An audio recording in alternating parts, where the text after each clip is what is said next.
Om Swastiastu, Om Swastiastu. Om Namastu, Om Badra Ketawan Triswata. Selamat pagi, salam sejahtera untuk kita semua. Para pemirsa lab siaran Institut Agama Hindu Negeri Gede Mataram dimanapun berada, pada kesempatan pagi ini kita kehadiran para tokoh meditasi dari Pasraman Bahong Tringan.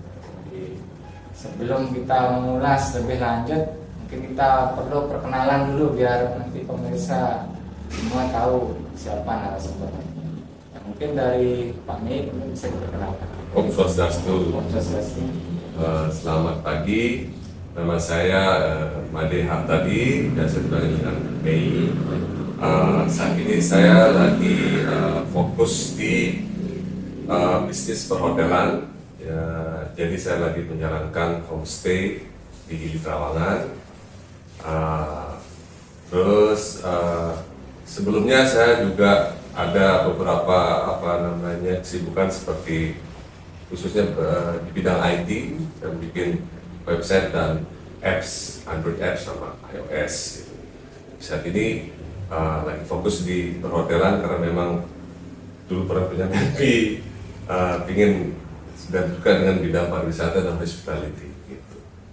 Terima kasih. Sama slide-nya. Swastiastu. Swastiastu. Selamat pagi semua. Perkenalkan, nama Giang Nyoman Gunaadnya. Dulunya pengusaha. Mateniki setelah banyak mengurangi bisnis yang menyempatkan diri untuk mendalami meditasi. Satunya di Bahong Tringan. Terima kasih. Salam damai selalu. Perkenalkan, nama saya Ido Bagus Dharma. Saya kegiatan sehari-hari sebagai pernak lebah trigona. Demikian dan terima kasih. Salam damai selalu. Om Swastiastu. Om Swastiastu. Selamat pagi semuanya. Terima kasih atas waktunya. Perkenalkan, nama saya Putu Agus Kalurwan. Jadi saya dipanggil Agus atau Putu. Dan saat ini profesi saya adalah bekerja di bidang alat kesehatan. Jadi saya ke rumah sakit dan institusi kesehatan. Selain itu ya bisnis juga kecil-kecilan, ya bisnis madu trigona dan lain-lain. Jadi seperti itu, dan memperdalami juga spiritual gitu. Ini bisa diperkenalkan nanti lebih lanjut di penjelasan. Terima kasih. Terima kasih atas perkenalan dari Bapak semua dari Pasraman Bahong Tringan yang ini bergerak di bidang meditasi. Ya, jadi kan saya berlanjut ke pertanyaan. Jadi kebetulan Tian juga menekuni masalah meditasi. Jadi dalam dunia meditasi ini banyak sekali jenis meditasi.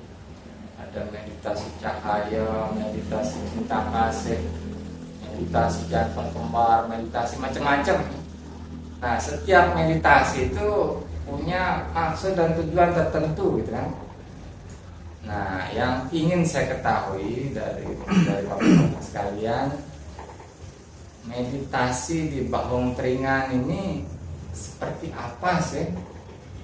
Dan apa keunikannya dibandingkan meditasi-meditasi yang lain? Mungkin dari Pak Mei bisa. Ya, terima kasih Pak Ido. Kalau berbalik lagi sejarahnya dulu dari masa saya masih kuliah di Jakarta dan bekerja di sana, saya pernah belajar ada beberapa meditasi. Dan salah satunya kalau boleh saya sebutkan adalah Vipassana, ya, dari Buddhis. Jadi Vipassana itu gimana Buddha itu, ya itulah teknik dia. Gitu. Jadi meditasi terasa tidak asing. Berseiring dengan waktu, saya pindah dari Jakarta ke Mataram. Saya kayak seperti kangen, ya, spiritual atau meditasi itu. Sampai suatu ketika saya ada kenal dengan Baun Ringan ini 3 bulan yang lalu. Jadi di Baun Ringan itu uniknya seperti yang dilain dengan meditasi lain adalah tidak hanya melulu fokus ke spiritualitas, tapi segala aspek juga dia dapat gitu. Jadi bukan hanya kita harus spiritual, lapar, kita terus tapi enggak gitu. Kita ada aspek ekonomi juga, aspek sosial juga. Jadi itu yang saya rasakan. Jadi seimbang ya. Udah hayani dan rohani. Jadi tidak hanya fokus skeptikal. Saya orang spiritual, saya tidak mau mikir yang duniawi deh. Ya gimana kita mau menuju misalnya fokus untuk spiritual kalau kita dalam kondisi lapar atau apa. Tapi di Baun Ringan saya dapat esensinya, dapat keseimbangannya. Jadi saya sudah mulai 3 bulan ini. Jadi saya sudah yang saya rasakan ya empati kepada sesama itu lebih ada gitu. Jadi kayak misalnya memberikan itu sudah nggak mikir lagi kalau kayak dulu. Ini kayak terus pandangan terhadap orang itu saya positif gitu. Jadi saya percaya dulu orangnya, oh ya masalah dia akan seperti apa nanti ya memang itu jalannya gitu. Tapi kalau dulu saya ya hati-hati sekali gitu. Tapi ya udah terbuka, bebas, lepas aja. Seperti itu yang saya rasakan. Mungkin seperti itu. Terima kasih Pak Mir penjelasannya. Selanjutnya mungkin dari Pak Kur mungkin bisa menambahkan. Pertanyaannya jenis meditasi apa sih yang dipelajari Baun Ringan? Terus keunikannya apa dibandingkan meditasi yang lain? Kemarin jenis meditasi ya. Bicara soal keunikan daripada meditasi yang kami tekuni saat ini, itu adalah meditasi dari Baun Ringan ini. Pertama yang kami rasakan itu salah satunya disiplin tentang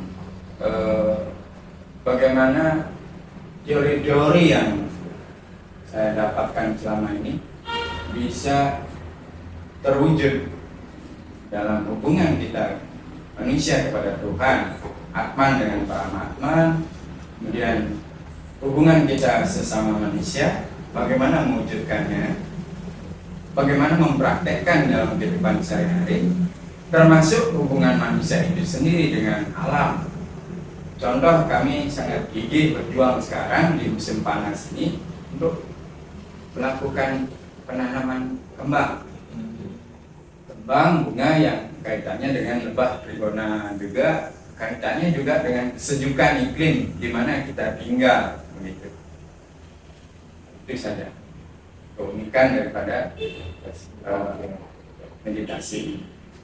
Kami pun sebelumnya ya menyenangi meditasi, salah satunya meditasi cahaya. Sangat bagus, semuanya sangat bagus. Memang ini itu yang kami sampaikan tadi, keunikannya di sana. Dalam arti bagaimana mewujudkan cita-cita semua agama itu bagus, bagaimana mewujudkannya dalam kehidupan sehari-hari. Itu kami dapatkan di Baun Ringan. Terima kasih. Terima kasih Pak Kun. Nah, selanjutnya, ini gurunya ini coba menjelaskan. Pasti lebih detail jawabannya ini. Ampun lagi yang bukan guru dan kabinet yang ditunjuk sama sesepuh kita bernama Ido Wayan Del Uke. Beliau menunjuk yang sebagai pembina meditasi kesadaran budi. Nama pasamannya Pasaman Baun Ringan. Lalu yayasannya secara legalitas bernama Yayasan Miras Tambah, di mana meditasi ini prinsipnya kita pakai ilmu nenek moyang yang menggali yang dinamakan prinsip Siwa Buddha, di mana prinsip Siwa Buddha ini menimbulkan kesadaran kita berproses, dua proses kita, internal dan eksternal. Di mana secara internal Atman itu sendiri berproses, secara eksternal akan mempengaruhi di luar tubuh kita. Artinya meditasi kesadaran buat ini dia menggali terus menggali ilmunya nenek moyang kita, lahir dari ilmu leluhur. Itu intinya. Produk dalam negeri gitu. Produk dalam negeri. Ya. Bagaimana Nusantara bangkit? Kita harus notabenanya fokus menggali ilmu nenek moyang kita. Mohon maaf, bukan tetangga saya. Artinya, bukan ritual ya. ya, ini bisnis notabenanya tidak dibisniskan meditasi ini. Ya, jadi uniknya di meditasi ini adalah kita tidak pernah memungut biaya kepada komunitas, tidak pernah mengajukan proposal ke sana kemari. Ya, Asrama berarti. walaupun notabenanya beryayasan, secara legalitas punya nama Pasrama Bondringan, 11 tahun namanya di Lombok, proposal tidak pernah kita ajukan kemana-mana. Karena meditasi ini sifatnya bergotong royong dan berdikari. Untuk kita, oleh kita, dan dari kita. Itu prinsip kita. Makanya di Pasraman Bondringan khususnya di Lombok, kita mengadakan pengobatan gratis, meditasi gratis, pembinaan para UKM-UKM gratis, dan pelatihan-pelatihan lainnya kita gratiskan. Karena kita akan memurnikan diri, jelas nantinya mampu kita memurnikan orang lain. Pertanyaan saya, bagaimana kita akan memurnikan orang kalau diri sendiri tidak murni? Nah, itu uniknya di meditasi Bondringan, salah satunya. Dan juga meditasi Bondringan ini notabenanya sangat unik, dan juga dia selalu memperdalam bagaimana belajar mati selagi hidup. Berat. Ya. Nah, ini yang membuat komunitas kami khususnya di Indonesia banyak yang tidak kuat berproses bagaimana belajar mati selagi hidup. Kalau masalah beliau mengatakan bisnis, karir apapun, itu adalah hadiah dari proses meditasi, tapi bukan satu tujuan. Disinilah esensinya meditasi Bondringan. Dan artinya Bondringan adalah ini suatu tempat di mana tempat itu ada di Bebadem, Bali. Di sana ada hutan bambu petung. Di sana pusatnya pada zaman dahulu para sesepuh para meditasi yang telah mencapai moksa. Kita ambil energinya, roh dan jiwanya, kita gali melalui meditasi Bondringan, dan nantinya para komunitas Bondringan ibarat bambu.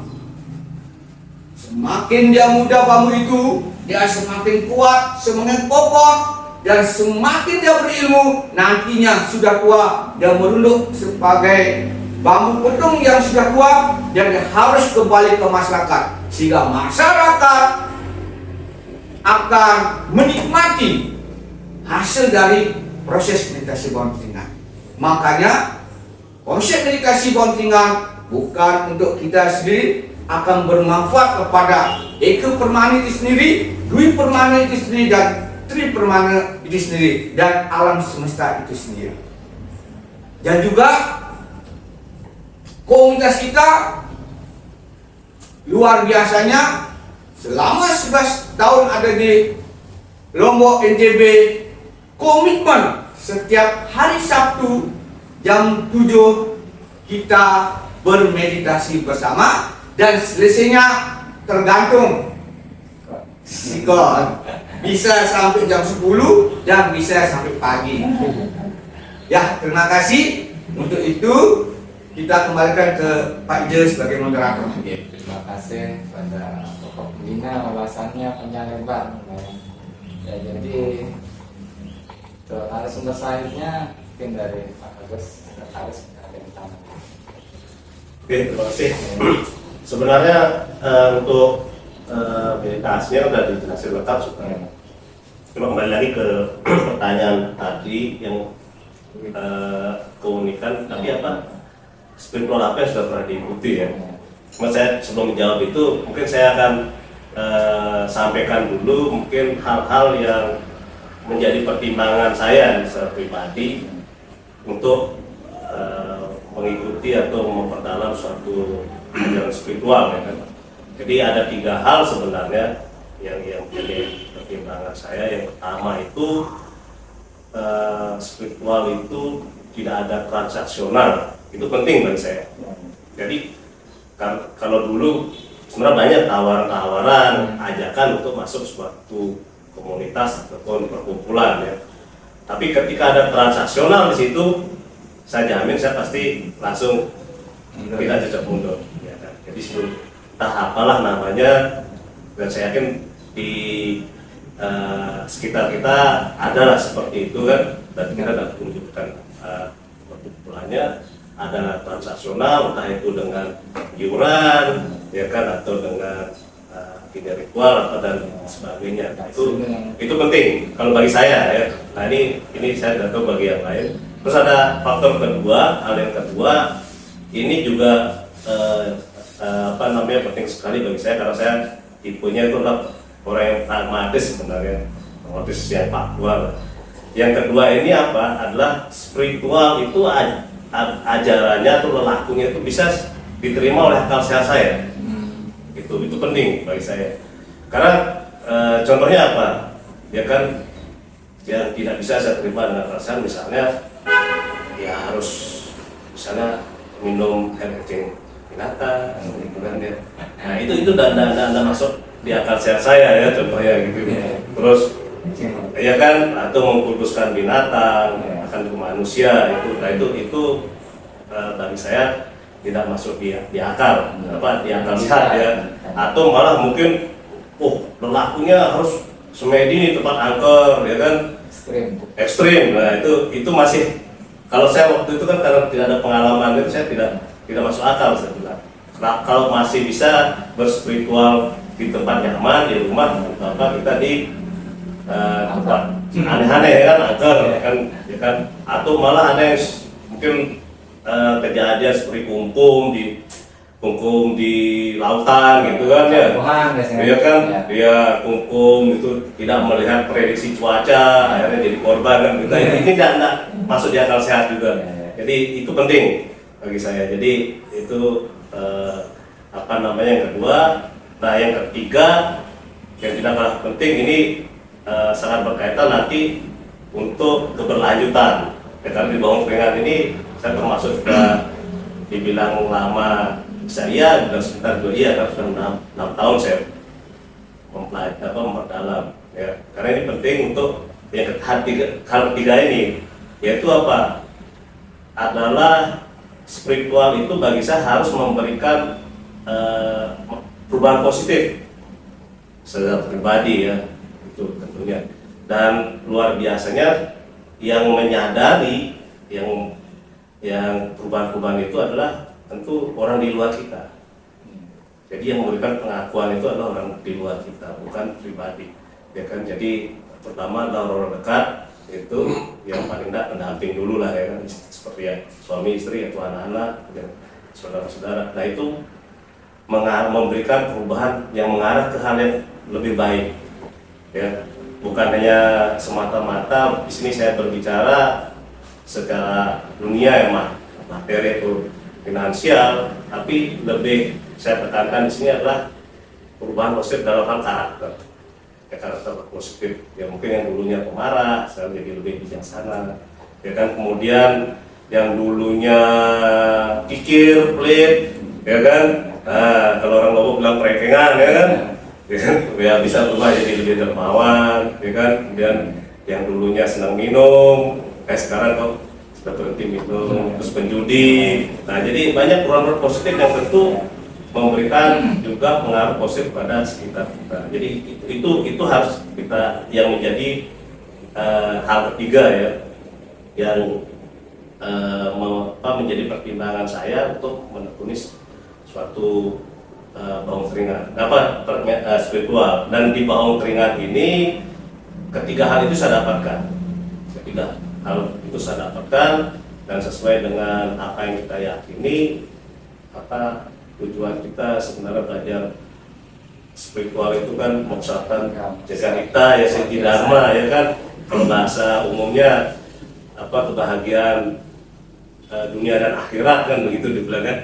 Nah itu jadi di baung keringat dia usah muluk-muluk dulu sesuatu yang di akhirat dulu, kita yang di dunia dulu itu bisa kita tercapai karena ada paling tidak karena perubahan karakter kita yang lebih positif, itu memberikan dampak yang luar biasa pada kehidupan kita. Jadi itu sehingga tanpa terasa sudah dari 2017 sampai sekarang sudah 7 tahun, 6 tahun saya di meditasi baung keringat. Jadi seperti itu. Nah, balik lagi, kemudian terus apa yang sudah pernah dipelajari sebelumnya. Jadi karena saya beracuan pada 3 hal ini ya, dari dulu waktu zaman kuliah banyak yang mengajar ikut A, ikut B, ya kan, tapi karena tidak masuk ke kriteria 3 itu, jadi saya tidak pernah ikut. Jadi kalau yang saya ikuti adalah apa yang saya yakini selama ini sebagai orang Bali, ya kan, ajaran dari leluhur kita, ya, dari ajaran Siwa Buddha itu. Dan kebetulan saya berjodoh dengan baung keringat yang memang secara prinsip basicnya, dasarnya adalah Siwa Buddha. Jadi itu dulu, jadi langsung cocok begitu. Itu yang menyebabkan saya bertahan di baung keringat. Dan memang uniknya ya begitu, karena ajaran dulu kita ternyata seperti yang sudah disampaikan sebelumnya oleh narasumber yang lainnya, kita tidak hanya berfokus pada kata saja, akhirat saja, tapi dunianya berantakan juga, ya nggak elok kan, ya kan. Tapi kita keseimbangan antara dunia dan akhirat, maksudnya jagat kita ya seimbang. Saya ingin mengetahui mungkin dari rekan-rekan semua yang sudah berlatih meditasi baung keringat ini, berapa lama sudah berlatih dan pengalamannya apa saja? Mungkin dari Pak Mei dulu bisa dijelaskan. Ya, seperti saya ceritakan tadi, saya mengenal baung keringat ini akhir Juli ya, awal Agustus kalau nggak salah ya, 3 bulan ya. Pertama-tama ya umum ya, bekal memang ya. Terus harus ada dedikasi waktu untuk datang. Kadang-kadang udah malam gitu, kadang-kadang mau datang juga malas kayak gitu. Tapi itu semua sepertinya ada pilihan, ada prioritas ya kan. Tapi karena memang itu yang saya haus ritual, bukannya haus ritual, karena sebelumnya ya banyak hal yang di luar ini yang saya lakukan, jadi saya harus clear gitu.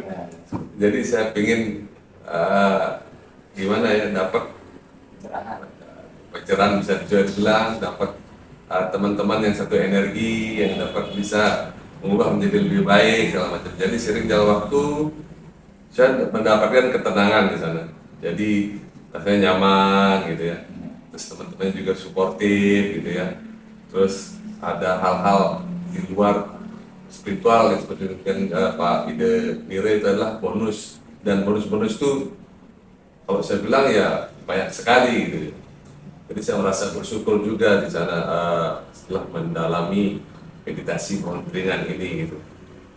Ya kedepannya mudah-mudahan, tapi saya tidak berharap banyak ya tentang spiritual karena memang, tapi akan saya terus jalankan ya ikhlas gitu loh.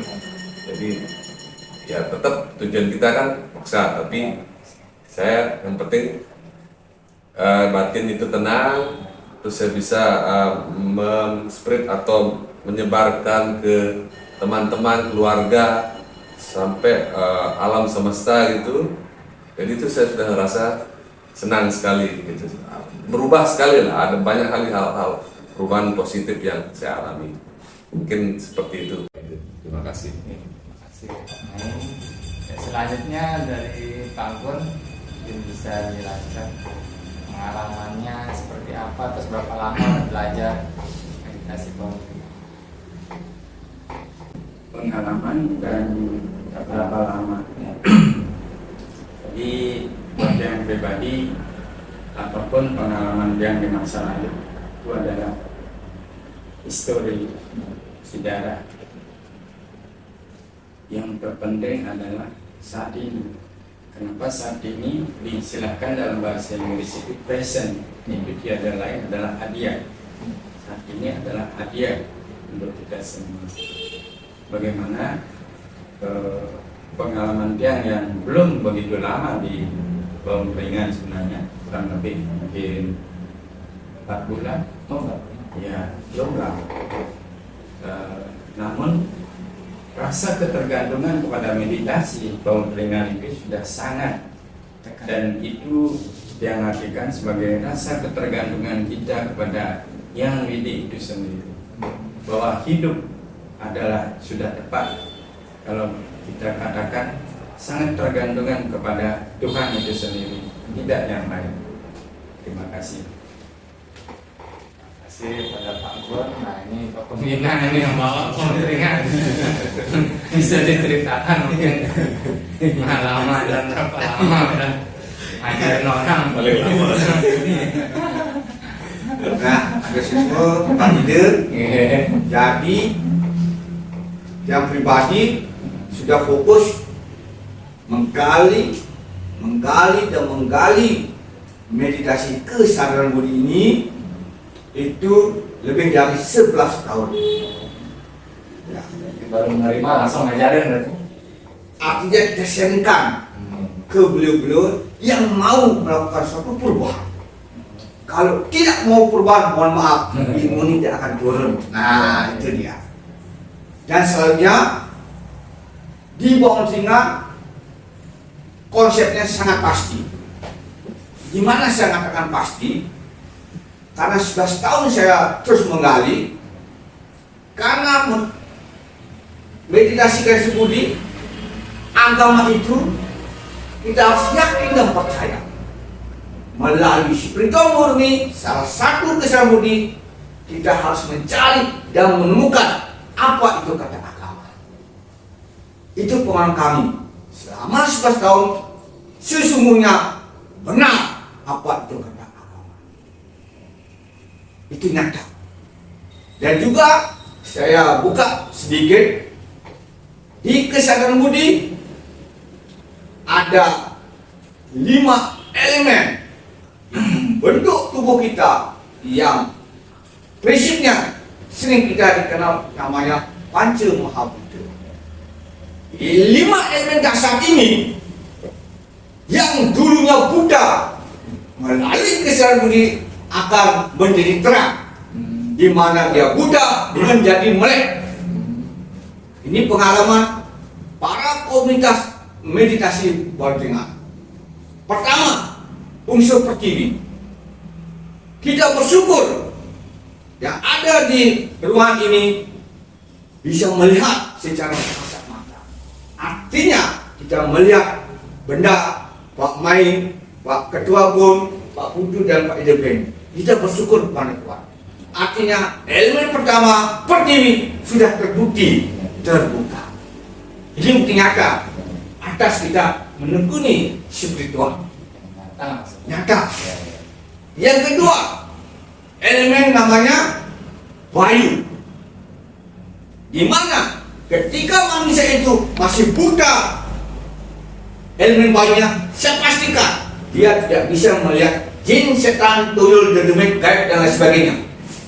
Perlu diketahui, berarti apabila penukun spiritual tidak mampu melihat jin setan dulu, elemen bayu Anda masih buta, Betul. Aktif.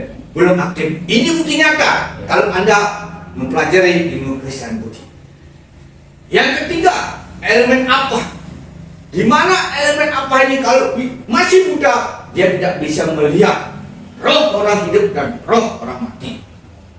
Siapapun Anda tidak mampu melihat roh, tidak mampu melihat leluhur Anda yang sudah meninggalkan Anda, saya pastikan unsur apa Anda masih buta.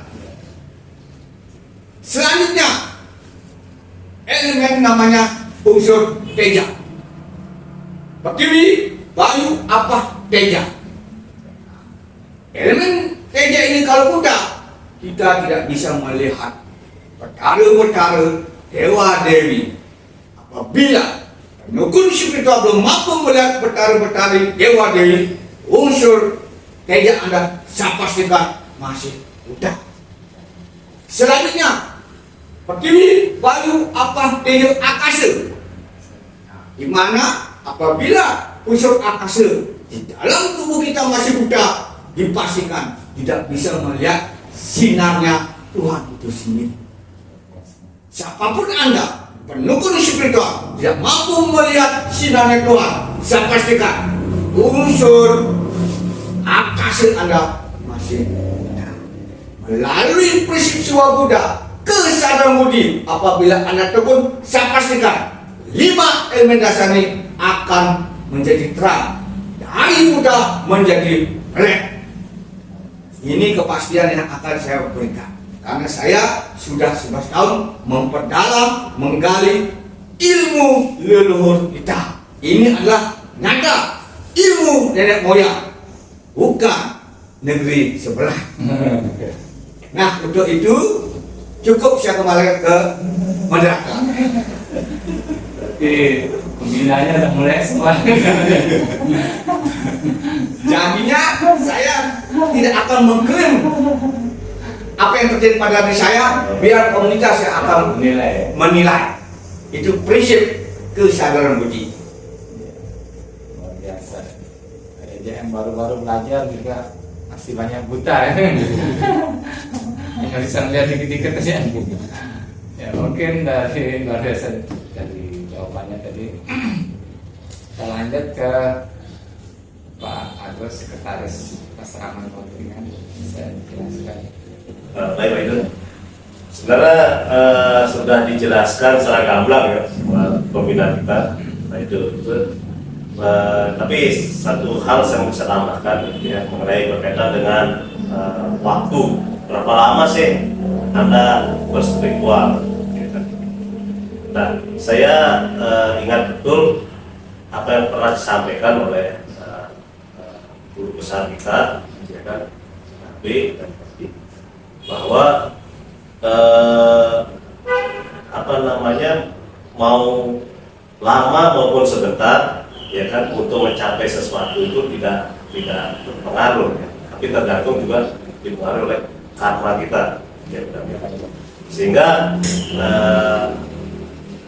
jangan putus asa, ya kan. Kalau jujur saya sudah cukup kalimat ini yang juga membuat saya bertahan, ya kan.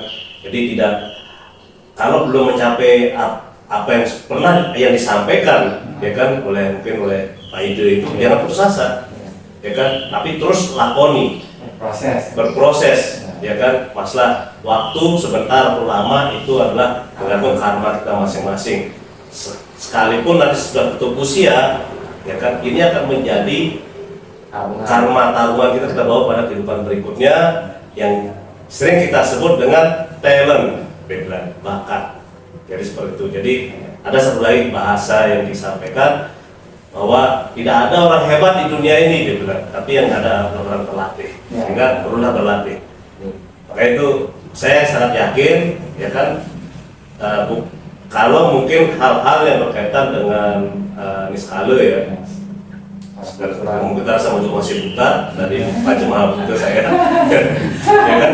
Tetapi setidaknya seperti tadi saya bilang di awal, ada perubahan dalam diri yang menuju yang lebih baik, bukan tambah buruk, ya kan. Karena saya selama 6 tahun di bawah keringat saya menyaksikan sendiri, ya kan, ketika bagaimana yang tidak kuat misalnya ya, karena tidak bisa meninggalkan kebiasaan-kebiasaannya, ya kan, akhirnya ya tidak kuat, jadi keluar. Ya banyak seperti saya bilang tadi, mungkin yang dulu sifatnya pemarah dan bisa ngilangin pemarahnya, ya kan, tidak bisa mengikis kemarah rodanya, ya akhirnya tidak kuat, ya kan, yang senang bla bla bla yang di dunia ya tidak bisa mengurangi atau melepas, ya tidak kuat. Jadi seperti itu. Jadi saya menyaksikan itu, sehingga hal yang paling bisa dilihat hakiki orang di luar kita adalah perubahan yang kita apa yang terjadi dalam diri kita, ya jadi seperti itu. Jadi sudah apa namanya, masalah waktu tidak berpengaruh sebenarnya, ya bisa jadi ya Pak Ide yang baru 1 bulan bisa lebih cepat dari saya, tapi itulah karmanya, ya kan mungkin Pak Ide dulunya ya kan ada bakat, dan mungkin saya dulu mau istilah orang Bali belum, nah kebetulan ada jodoh ya, sama kehidupan sebelumnya ada jodoh mungkin kan, tinggal bertemu pada saat kehidupan sekarang untuk belajar. Jadi itu aja sih sebenarnya yang ingin saya